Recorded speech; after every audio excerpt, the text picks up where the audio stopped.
रामपुर के जंगल में टुनटुनी चिड़िया अपने पति कालू कौवे के साथ रहती थी। उसकी एक बेटी थी जिसका नाम उसने पिंकी रखा था। कालू कौवा जंगल से लकड़ी काटता और घोड़ा गाड़ी में लेकर उसे शहर बेचने जाता था। एक दिन कालू कौवा अपने घर में आराम कर रहा था, तभी उसे सूचना सुनाई देती है। सुनो सुनो जंगल के पक्षियों सुनो, इस जंगल के मुखिया ने ये आदेश दिया है कि आज के बाद से इस जंगल में कोई भी पेड़ नहीं काटेगा। इस जंगल को पर्यटन स्थल बनाया जाएगा और जो कोई भी मुखिया के आदेश को नहीं मानेगा उसे कठोर दंड दिया जाएगा। सुनो सुनो। इस सूचना को सुनते ही कालू कौवे के होश उड़ जाते हैं। सारे पक्षी अपने अपने घोंसले से बाहर निकलते हैं। अरे बंटी भैया, ये पर्यटन क्या होता है? तुम्हें नहीं पता? पर्यटन का मतलब होता है घूमने फिरने की जगह। अब दूर दूर से पक्षी इस जंगल में घूमने आएंगे।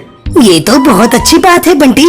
अब हमारे जंगल को बहुत फायदा होगा। यहाँ के पक्षियों की आमदनी बढ़ जाएगी।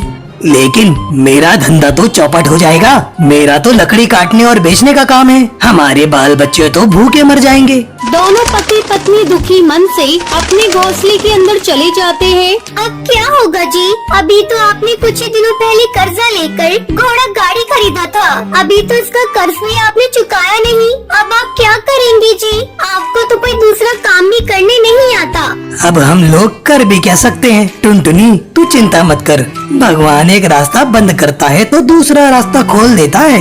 इस तरह कई दिन गुजर जाते हैं। अब कालू कौवे के पास कोई काम नहीं था। उसने अपना घोड़ा गाड़ी अपने घर के पास ही खड़ा कर दिया था। एक दिन शहर के कुछ पक्षी उस जंगल में घूमने के लिए आते हैं। अरे वाह, ये जंगल कितना सुंदर है। आज तक हम लोगों को इसके बारे में पता ही नहीं था। यहाँ का दृश्य देखकर तो आनंद आ गया। लेकिन यहाँ एक ही कमी है, यहाँ घूमने फिरने के लिए कोई गाड़ियों की व्यवस्था नहीं है। उन टूरिस्ट की ये सारी बातें टुनटुनी चिड़िया अपने घर के बाहर खड़ी होकर सुन रही थी। वो जल्दी जल्दी कालू के पास जाती है। सुनते हो जी, हमारे जंगल में बाहर के जो पक्षी घूमने के लिए आ रहे हैं, उन्हें गाड़ी की सुविधा नहीं मिल रही है। इसके लिए वो पक्षी बहुत परेशान हो रहे हैं। क्या आप उनके लिए कोई व्यवस्था कर सकते हैं? मैं क्या कर सकता हूँ टुनटुनी? अपने पास तो एक ही घोड़ा गाड़ी था, वो भी आजकल पड़ा है। आप ऐसा क्यों नहीं करते? अपने घोड़ा गाड़ी की मरम्मत करवा लीजिए और फिर पक्षियों को उसी से पूरे जंगल में घुमाइए। कालू को टुनटुनी का ये आइडिया पसंद आ जाता है। वो अगले दिन ही अपनी घोड़ा गाड़ी की मरम्मत करता है और पक्षियों को फिर उससे पूरे जंगल में घुमाने लगता है। इस तरह कालू कौवे की आमदनी बढ़ जाती है। ये सब देखकर कालू कौवे का पड़ोसी चील जलने लगता है। एक रात जब सभी सो रहे थे, तब चील कालू कौवे की घोड़ा गाड़ी को पूरी तरह से बर्बाद कर देता है और उसका घोंसला भी तोड़ देता है। अंधेरा होने के कारण कोई भी चील को देख नहीं पाता। हमने किसी का क्या बिगाड़ा था जो किसी ने हमारे घर को तोड़ दिया और हमारे घोड़ा गाड़ी को भी। मम्मी, अब हम लोग कहाँ जाएंगे? हमारा घर तो टूट गया।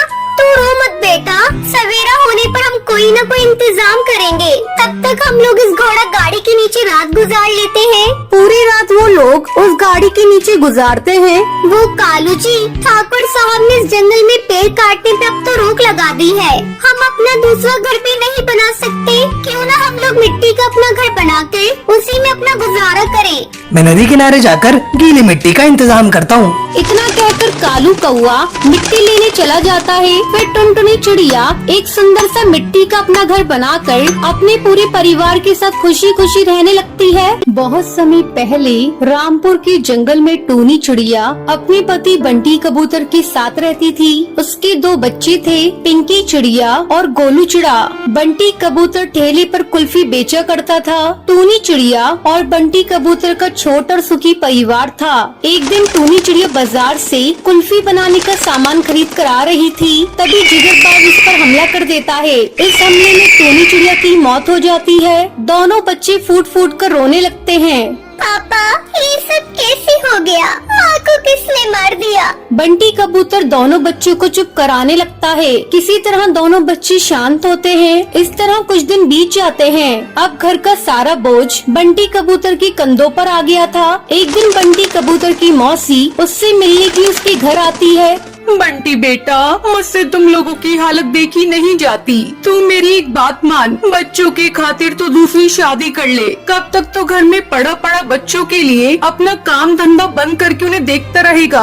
बंटी कबूतर को अपनी मौसी की बात सही लगती है। कुछ दिनों बाद वो टुनटुनी चिड़िया से शादी कर लेता है। टुनटुनी चिड़िया बच्चों का अच्छी तरह से ध्यान रखने लगती है। इस तरह एक महीना गुजर जाता है। एक दिन टुनटुनी चिड़िया एक अंडा देती है। अंडा देने के बाद से टुनटुनी चिड़िया का बर्ताव बच्चों के प्रति बदल जाता है। एक दिन पिंकी चिड़िया और उसका भाई आपस में खेल रहे थे, तभी टुनटुनी उन्हें अपने पास बुलाती है। ए पिंकी, इधर सुन, आज से तेरा खेलना कूदना सब बंद। अब से तू अपने भाई के साथ मिलकर घर का सारा काम करेगी। डर के मारे दोनों बच्चे काम करने लगते हैं। काम करते करते उन्हें रात हो जाती है। तभी टूनी चिड़िया की आत्मा वहाँ आती है। उसे देखकर पिंकी चिड़िया डर जाती है। पिंकी बेटा, मैं तुम्हारी माँ हूँ, तुम मुझे देखकर डरो मत। तुम लोग सुबह से ही काम कर रही हो, अब जाओ थोड़ा आराम कर लो, तब तक मैं तुम्हारा सारा काम कर देती हूँ। तुम्हारी सौतेली माँ टुनटुनी चिड़िया को इस बारे में कुछ भी पता नहीं चलेगा। दोनों बच्चे आराम करने लगते हैं और भूतिया टूनी चिड़िया की आत्मा घर का सारा काम कर देती है। एक दिन जब दोनों बच्चे सो रहे थे, तब टुनटुनी चिड़िया बंटी कबूतर को ले जाती है और उससे कहती है, तुम देख रही हो ना जी, तुम्हारे दोनों बच्चे कितने आराम से सो रही हैं। मैं दिन भर काम करती हूँ, लेकिन इन्हें तो जरा भी परवाह नहीं। अब मुझसे इनके नखरे सहन नहीं होते, तो मैंने ले जाकर कहीं दूर छोड़ दो। कुछ ही दिनों में मेरा बच्चा भी अंडे से बाहर आ जाएगा। मैं नहीं चाहती कि मेरा बच्चा इनके साथ रहकर निकम्मा बन जाए। और अगर तुमने इन दोनों बच्चों को ले जाकर कहीं दूर नहीं छोड़ा, तो मैं तुम्हें छोड़कर अपने मायके चली जाऊंगी। फिर अपना काम धंधा बंद करके अपने बच्चों को संभालते रहना। टुनटुनी, तुम जैसा कहती हो मैं वैसा ही करूँगा, लेकिन तुम मुझे छोड़कर अपने मायके मत जाना। बंटी कबूतर अपने दोनों बच्चों को ले जाकर जंगल के बाहर छोड़ देता है। दोनों बच्चे भूख से बेहाल इधर उधर भटक रहे थे। अचानक उन्हें एक पहचानी सी आवाज सुनाई देती है। कुल्फी ले लो कुल्फी, ठंडी ठंडी कुल्फी, मजेदार कुल्फी। पिंकी, वो देख, अपनी माँ कुल्फी बेच रही है। दोनों बच्चे इस कुल्फी वाली भूतिया चिड़िया की आत्मा के पास जाते हैं। माँ, हमें बहुत भूख लगी है, हमें भी कुल्फी खानी है। भूतिया टूनी चिड़िया की आत्मा दोनों बच्चों को कुल्फी देती है। ये लो बच्चों, कुल्फी, तुम लोग जी भर के खाओ। अब तुम्हें चिंता करने की जरूरत नहीं, मैं तुम्हारी देखभाल करूँगी।